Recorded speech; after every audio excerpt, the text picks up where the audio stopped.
How you feel about all that, man? Well, what I feel about the documentary, they left a whole lot of key things out. If they was going to do something and they're going to say in the reckoning of Sean Combs, the reckoning, or Diddy, the reckoning and stuff like that, it should have been a lot of people that we lost because of him. You know what I'm saying? It wasn't only Big, it wasn't only Tupac, you understand? For the atmosphere that he put those kids in. But at the end of the day, if Snoop's going around saying he went to the hospital and had a conversation with Pac, that is a flat out lie. Reason why that was a flat out lie, Pac had already passed away before Snoop left my house. Was an open secret in Hollywood. Did you know about Diddy, Pierce? No, I didn't. No. We really are just getting to the beginning of everything. People at the upper echelons of society and politics knew about this and they were okay with it. I said there's a race piece to this. And people, by virtue of being black, are asked to denounce Diddy because they're supposed to be representing blackness in the black community. It's amazing, Mark, that you always see. When Gene Deal finally broke his silence, he leveled no direct accusation. Yet the silence itself, once broken, revealed something more unsettling than any allegation could. It raised the possibility that footage existed which was never intended to surface. And once that possibility entered public conversation, attention shifted, not to what had been shown, but to what might have been deliberately kept. Feel about the documentary, they left a whole lot of key things out. If they was going to do something and they're going to say in the reckoning of Sean Combs, the reckoning, or Diddy, the reckoning and stuff like that, it should have been a lot of people that we lost because of him. You know what I'm saying? It wasn't only Big, it wasn't only Tupac, you understand? For the atmosphere that he put those kids in. You got a guy named Anthony Wolf Jones, who was from Bad Boy, from its conception as doing security and being one of the financiers of Puff having to have some money to keep Big and Craig Mack around before he got to Clyde Davis. You know what I'm saying? They wasn't able to tell that story because they didn't have no intel on that story or what went down, or they didn't do their investigations right, which he also led up to the reason why Wolf ain't here today. You understand? They didn't tell that story. They didn't tell a story about Jessica Rosenbaum, who was at the City College situation. You understand? When it was Puff, Heavy D, and Jessica. You know what I'm saying? Jessica was the reason why those kids lost their life, because she locked the door on those kids running down the steps. You understand? You could see her name in a news article, but they didn't mention nothing about her taking place, but they try to put Heavy D, God bless the dead, out there and they put Puff out there.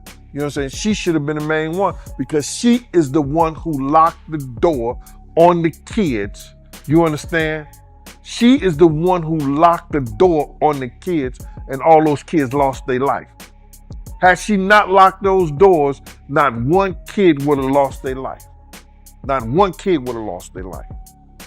And that's what happened. So the feelings that I have about the documentary, man, it was just old news, and they took a couple of with the footage from Puff from the days that's leading up him to get arrested, and the incidents with the people from the courts. You know, the two people from the courts. So it was nothing new. It was put together pretty good.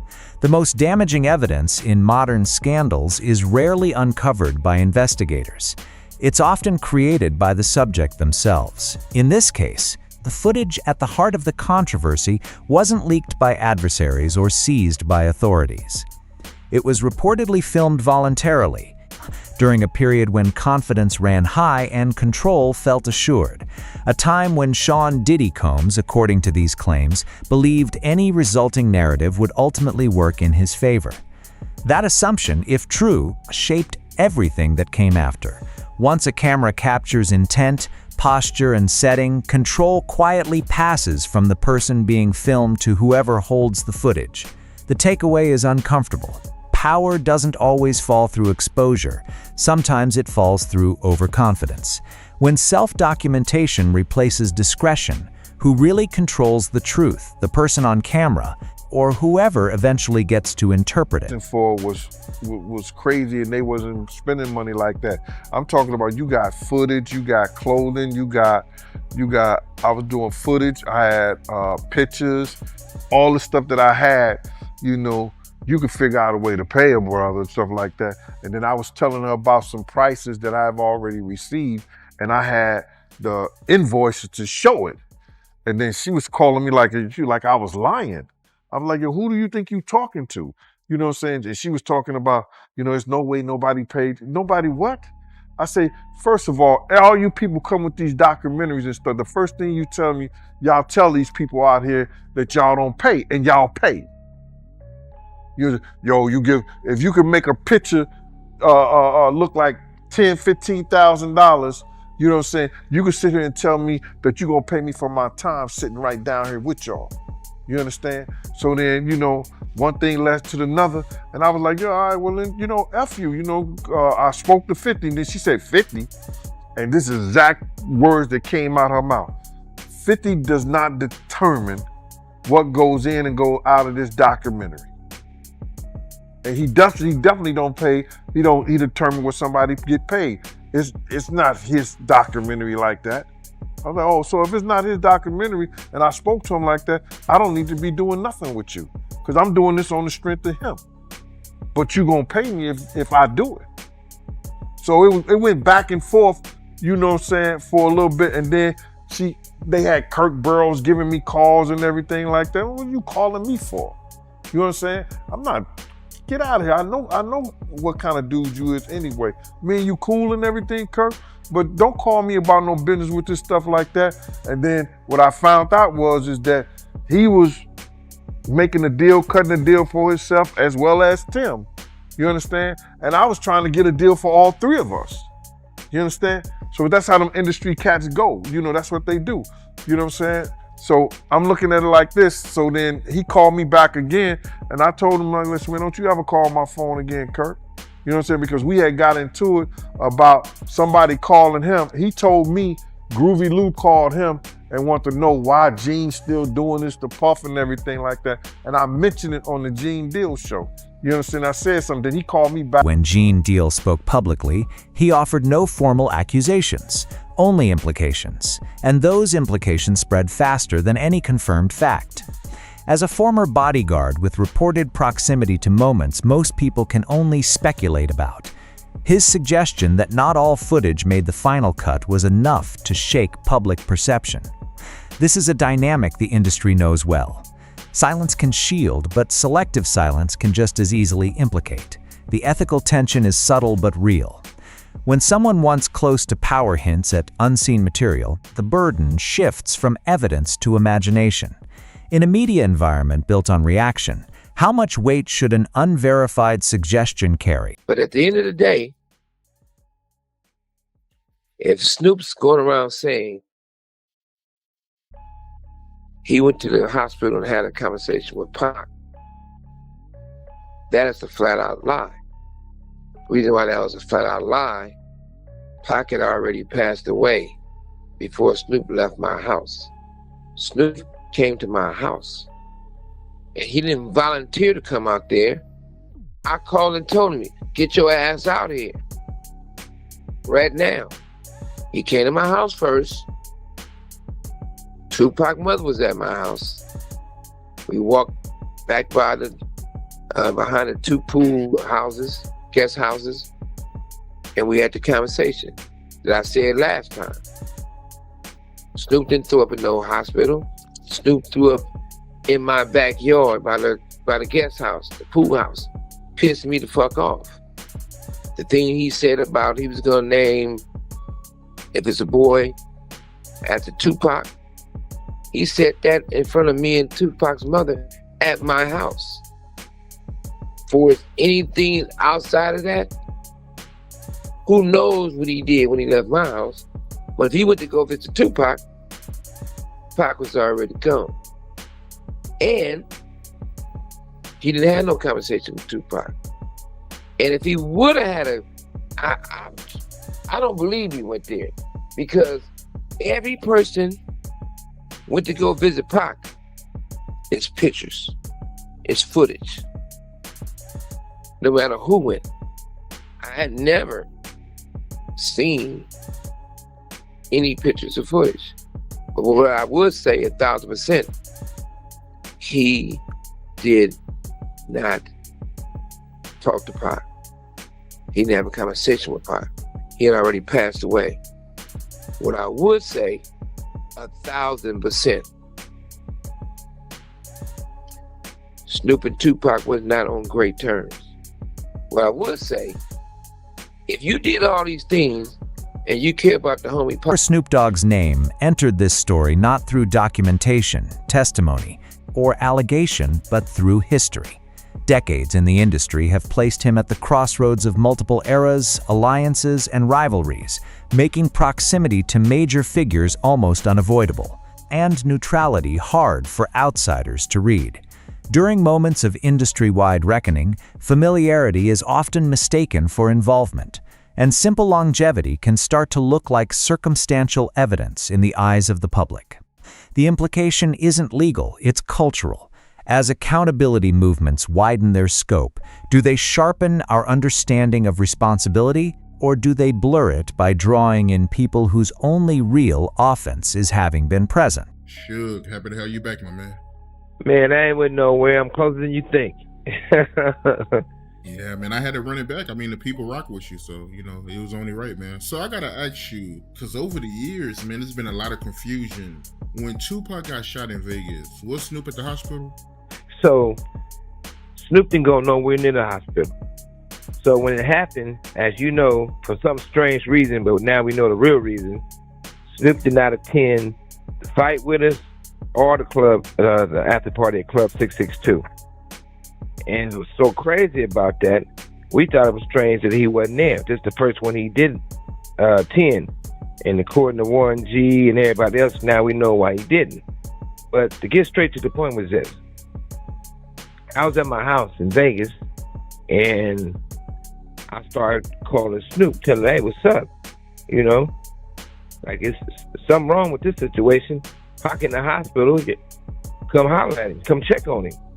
So he drove down, and I was at the house waiting on him. And Tupac's mother was at my house. So we back by the pool, and in the pool area is like 2 big guest houses. So as when Snoop come up, and there's other people out there, we walk in the back to talk. As we start talking, I said, you know, I'm on him, like, man, why you ain't here? You should have been at the hospital. And then Tupac's mother was there, the Fanny. She was like, yeah, I know you should want to see him. Old accusations carry a particular weight, not because they bring new information, but because they arrive loaded with unresolved emotion. Suge Knight's long-standing criticism of Snoop Dogg, particularly around his affiliations following Tupac Shakur's death, has lingered for decades, resurfacing each time the industry revisits old wounds. These claims were never formally investigated, never proven, and never quite forgotten, creating a loop where repetition stands in for resolution. Question worth sitting with: when old grievances resurface during a new crisis, are they genuine revelations or just echoes that distort more than they clarify? He hates me, so I feel bad, and that's why I didn't go up there. And Tupac's mother said, well, look, Pac was mad at me too for a few things I'd rather not swear to, put some stealing shit, she said, right? But you know, we all do that with our mothers. So she said, well, he was mad at me too, but that's my son, I'm there. And if he hates you, you still want to go do the right thing and go visit him, right? So as we start talking, Snoop just start crying and fell down and start throwing up, like literally throwing up, right? So we looking at him like, damn, what happened to this dude? So once he get up and explain to him, and you know, we didn't think weird, nothing weird. We just thought he really emotional right now and he throwing up, you know? So when he got himself together, we were still talking to him. Pac's mother said, it's gonna be all right. He said, look, Boo Boo is pregnant. That's Shantae, Snoop's wife, by the way. That's the homegirl. She good people. So he told both of us, that Boo Boo's pregnant. If it's gonna be a boy, he gonna name him Tupac, after Tupac. She had a boy, and they named him Cordell. That's Snoop's last son with her. So, I don't know where you get all the extras from, but they had a conversation at the hospital and all that. That's absolutely not true. Online narratives don't need confirmation to gain traction, they need momentum. In this story, the pattern was familiar. A suggestion became a headline, the headline became assumption, and the assumption hardened into belief. Talk of hidden footage and unverified flash drives moved quickly from speculation to near certainty in spaces where verification is treated as optional. The risk here is systemic. When implication outruns documentation, accountability starts to feel performative rather than precise. If truth demands patience and rumor demands none, which one is the modern audience actually rewarding? So glad that what's his name did this, 50 Cent did this. And by the way, if you're thinking that he's going to take shots at Bieber and J-Lo and any of that, or Leonardo, nothing like that happens in this documentary. It's not that documentary. I think those guys were probably protected to not show what the Bieber thing is and what the other stuff is. But you really learn about this guy's character and the ties with the mom and who the mom was and beating him up, and the dad being a former mobster. And they used to say that dad was a former FBI informant working with Frank Lucas. You know Frank Lucas from American Gangster? Apparently Diddy's dad has ties to Frank Lucas. If you type in Diddy's dad, Frank Lucas, zoom in a little bit, Rob. Was an associate right there. Diddy's father, Melvin Earl Combs. Melvin was an associate of drug lord Frank Lucas. You know who Frank Lucas is? $275 million. He was doing heroin and flying everything back and forth to Vietnam. But allegedly, Diddy's dad was an FBI informant, is who he was. Wow. Okay, allegedly, Diddy's dad was an FBI informant. So, some people are saying maybe Diddy was protected all this time because maybe he was also an FBI informant. The guy said, every room you went into, he recorded everything. Every room you went into, he recorded everything. So listen, all in all, it's a great documentary to watch. If you're following, the only reason I follow the story is because I only one reason I watch the documentaries, because I wanted to see what the ties were with Tupac. And there's a whole section that has to do with Tupac. A whole section tied to Tupac. Anyways, where does this go from here? Because 50 had this footage. Somehow he got this footage. Yeah. What was Diddy charged with? Meaning, what was he found guilty of? He's going to do 4 years and he's going to be free, which is... So by the time there's another election, Diddy's going to be free? And by the way, there's a whole section where they interview the jurors. Okay. The jurors sided with Diddy. How do you mean? You have to see what they're saying in the documentary. They sided with Diddy? They sided with Diddy. In what capacity? Because they felt bad for him. They're just trying to take advantage of him. They're trying to take money from a rich guy, and that's all this is. It is a conspiracy. He wouldn't do such a thing. The jurors were siding with Diddy, which it's a spectacle. By the way, the guy's going to get out and he's going to put a big party together. And the documentary itself is frequently described as explosive, but its defining trait is actually restraint. It stays focused on documented patterns, verified testimony, and institutional conduct directly tied to Sean Combs. It does not present footage implicating Snoop Dogg, nor does it suggest legal exposure beyond what the available record supports. That omission isn't accidental. It reflects editorial limits shaped by verification rather than speculation. In an era quick to equate omission with cover-up, how often do we mistake responsible beginning of everything? There are a lot of people who have been named that have not been brought to heel, people that were above him, music executives. And none of this is shocking, really. I think, yesterday a report came out that showed that faith in the mainstream media is at an all-time low, right? I think something like 65% of Americans no longer trust the mainstream media. The Diddy case is a perfect example as to why that is. You have people that spent so much time defending this man. This man was was allowed to be with every presidential candidate. He was allowed to throw parties. He was hailed as a hero. And yet behind the scenes, everyone knew that this is what he was engaged in. This was an open secret in Hollywood. In fact, when Kanye last year said that he was a Fed and started speaking about some of these allegations, he was simply dismissed as crazy. People at the upper echelons of society and politics knew about this and they were okay with it. Fundamentally because he was acting a part, I very much believe what Kanye alleged, that he was acting a part like Jeffrey Epstein, in which he was collecting blackmail over various people that were in Hollywood. And so, like I said, we're at the beginning, we're scratching the surface of this scandal. There are some more big names that are going to have to answer for it. And I think also the silence of certain individuals like LeBron James is quite saying and talking about things that I know and things that I've heard. And if you want to ostracize me, criticize me, and come at me because I'm saying what I know or saying what I heard, it is what it is. I don't know. That's not the issue here. What I'm trying to find out is I'm an LA kid, okay? So I grew up, Tupac was my guy, but I also like Biggie. Right. You know, I really like I really like listening to Biggie's music, but I'm a Tupac guy. I have a painting in my house, 15-foot painting at commission. There's 8 people in that painting. One of them is Tupac.